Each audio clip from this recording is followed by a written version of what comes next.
Hey there, it's Pete, GCI Turf. Hope y'all having a great day. And I'm sure you get tired of talking about grass all the time. So let's talk about something different today. Crepe myrtles. So other than turf grass, this is by far probably my favorite thing in the landscape. Of course, I love my turf. I love crepe myrtles, and of course, I also love Japanese maples, but I think I'm a little bit bigger fan of crepe myrtle than the Japanese maple. So this one here is a patio style crepe myrtle, meaning since day one, since it was grafted or however they grew it in at the nursery, they grafted it or they trained it to be a one stem trunk. Okay, and then here's your foliage up here, and you can see this particular variety has some really pretty white blooms on it. Now, I've got two of these, one on either side of the driveway, at the end of the driveway. And then I have four of these really big Natchez crepe myrtles. You can see this is more of a multi-stem trunk. These things get really, really big, pretty much regardless of where they're at. They're a pretty aggressive grower. You can see the distance I have between my house and the crepe myrtle. Well, I did that intentionally so that I would never have to butcher this thing up to keep it away from the house. And of course, here's my last three that are over here on the, I think this is the north side of the house. And you can see they're kind of in a cluster of three right here. They're all Natchez as well, put off the white bloom. Now these things are in between blooms, okay? Meaning they'll bloom several times a year during the summer, or at least mine do. And in between blooms, I'm gonna take this time and do a little work to them, feed them, prune them, that kind of thing, get them ready for the rest of the summer from a health standpoint and from an aesthetic standpoint. So I just like for mine to look a certain way. I don't let them go all buck wild. And obviously you can tell by the way they've been managed since day one. I am not in any way a fan of those folks who come in here and just whack them off and leave a bunch of sticks sticking up out of the ground. Oh my gosh, that drives me absolutely insane. Crepe murder, crepe rape, whatever you want to call it. Look how nice and full this tree is. Man, it's really starting to show off right now. So I just need to clean it up a little bit and make it a little more presentable so that it looks like I want it to look. And I'm gonna show you how I do that and the equipment that I use to do it with. Now, big question I get from folks is, hey, why is the bark of my crepe myrtle coming off and it falls on the ground? Well, for the Natchez, this is a natural thing that happens. It's going to happen with the Natchez. I don't know what other varieties that do it, but it's for sure going to happen with Natchez. And that's one good indicator to tell what kind of crepe myrtle you have. If it has white blooms and the bark sheds, chances are it's a Natchez. I don't know that there's any other options. But the stuff just falls off certain times of the year, and when it does, you just clean it up and move on. All right, so the tools that I use when I do this, one, I got a good set of little hand pruners. I've got a pair of loppers here. I've got a pair of long-handled hand pruners. I don't even know what you call these things. You can see how that does. That way, and this actually extends out. That way I can get really high if I happen to need to. And of course, I've got my Sawzall. I use that from time to time if it's something too big to cut with the loppers. All right, so here's your suckers, and of course it's simple, just coming in and cut them all down like that. And Crepe myrtles are notorious for doing this. I know that probably certain varieties do it more or less than others. What causes it? I have no clue. Really don't care. All I know is that it happens often, and I'm sure there's something out there you might better put on it to discourage that, but I just don't do that.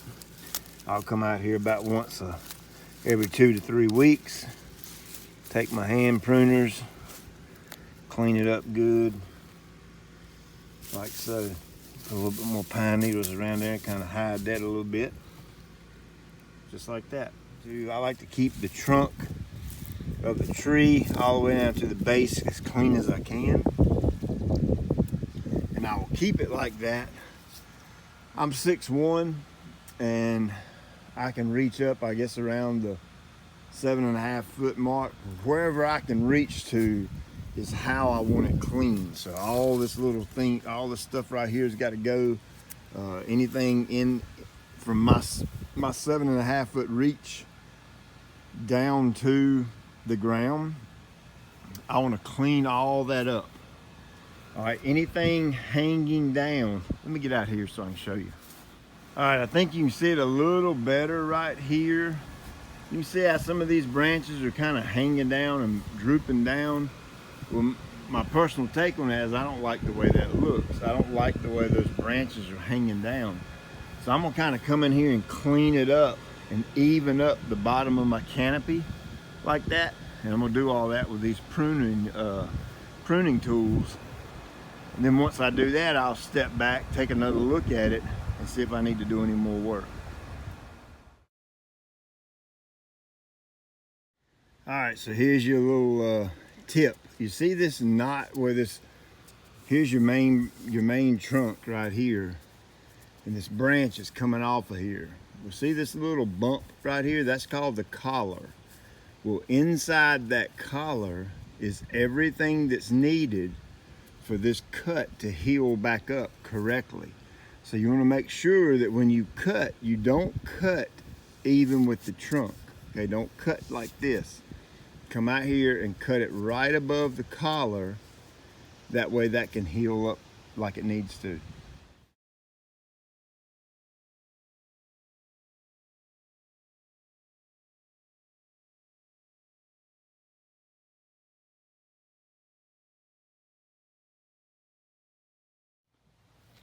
All right, so one thing you can see I've raised the canopy up quite a bit. I mean, you can see all my crap laying right there on the ground. I've cut some pretty good sized limbs off simply because I wanted to raise the canopy for a couple of reasons. I personally like the look of that, more of an umbrella type shape. And not to mention, this turf up under here is starting to get heavily shaded from the crepe myrtles. So I need to let some more sun come in.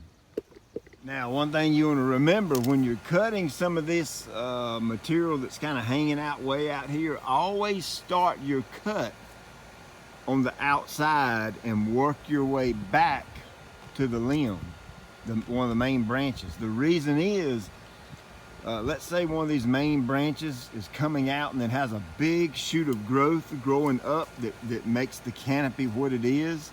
And you come back here and cut the limb back here at the one of the main limbs, you're going to leave a big old chunk missing up there. So it's much better to start out here and cut the smaller ones, see what it looks like. If you need to take more, you can always take more.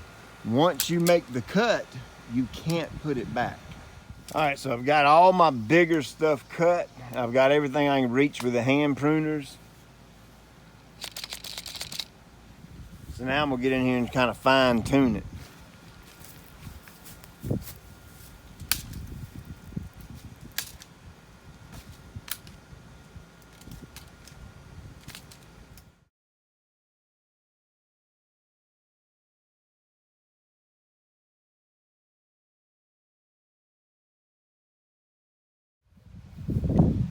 All right, so there you go.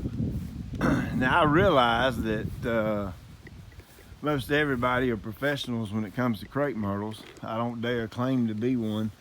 I'm not an arborist. by no means.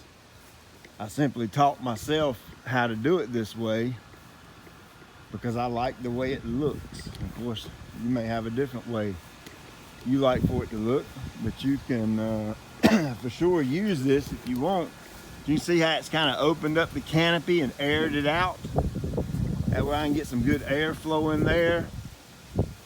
Let some filtered sunlight get down on my turf that's up under here. And overall, I just kind of raised the canopy, you know, to even up the outskirts of the canopy.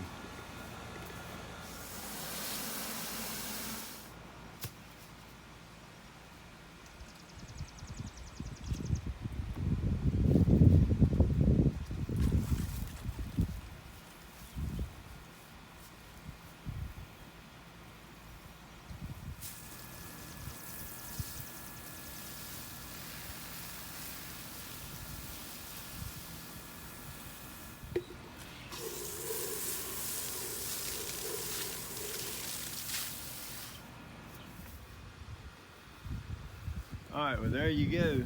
That's kind of what we're looking at now. And, you know, again, some folks aren't going to like this look. You may want them more droopy and hanging on the sides and that kind of thing, but I just kind of like them open and airy up inside the canopy, and, you know, somewhat of a good even, I don't even know what you call it, canopy line, maybe, where the limbs kind of hang down. It's like all that kind of evened up. And I typically, you can see that one too, you can get a better look at it from back here. I typically do this one time a year, and that is it. That's all. And it's right around July 4th week, sometime in there. So these things are getting ready to bloom again. You can see some of it's already started. That's why I hit it with that microgreen tree and shrub fertilizer to kind of give them an extra boost, a little kick in the butt. That fertilizer will help them bloom a little more aggressively over the course of the next couple months. But you can get a good look at them back here, how they look. And of course, now if you try it this way, when you get done, when you first look at it, you're gonna be like, oh snap. I lost all the natural look. It's more of a sharp edged plant now. You know, the look of it, it just has sharp lines. Give it 2 to 3 weeks. Man, we're lucky here today. We're in a cool snap in North Carolina, and it's only 74 degrees. Oh man, it feels so good. But next week's gonna be our hottest week of the entire year, and the crepe myrtle loves that. Really, really loves it. So it's gonna have everything it needs. I just pruned it. When you prune, you're asking the plant to grow. Okay, so I just pruned it. So I just told it I want it to grow. I fed it to help it with growth. I'm gonna keep it watered. Of course, my irrigation system waters it, and then of course the heat is coming, and the heat's gonna help it. And in about 2 or 3 weeks, it'll flush back out and get more of a natural look. But I'll still retain that raised canopy look that I like so much. So there you go. Something else I did while I was out here is I actually had a few extra bales of pine needles left over from the spring, so I went ahead and touched it up too with put a little fresh coat of pine needles on them. So looking pretty spiffy. You can kind of get a good look at that one too. Good looking trees, man. I love crepe myrtles. So like, subscribe, share, get your crepe myrtle right.